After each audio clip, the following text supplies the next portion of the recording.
am Dr. Swarchla, Scientific Director with Ziva Fertility Centers. There is a lot of difference between ovulation induction and IUI or intrauterine insemination. In ovulation induction, clomiphene citrate and some gonadotropins are given to make your eggs grow in your ovaries. Once the eggs are of the right size, which are measured with an ultrasonography, the eggs are made to ovulate.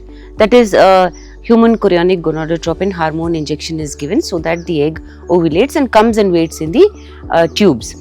This is when the couple is asked to indulge in unprotected intercourse so that it increases their chances of success, because if sperms are present when the egg is in the tube, fertilization can happen and pregnancy can result. The thing with IUI, intrauterine insemination, is that the same medications are given, clomiphene citrate or hormonal injections to make the egg grow, and the trigger, the human chorionic gonadotropin to make the egg release into the tubes, is also administered. The difference is that the partner or the husband is asked to give a semen sample, and this sample is prepared. By preparation, I mean that it is washed. The dead sperms, the morphologically poor sperms are separated from the semen. Also, red blood cells, if present, debris, all these things are removed from the sample, and this neat sperm pellet is put into the uterus of the woman, and this is done at the time when the egg has ovulated. So 36 hours after the trigger injection, this procedure is done. This is a very easy office procedure. It means that it can be done outside the operation theatre in a normal consultation setting, where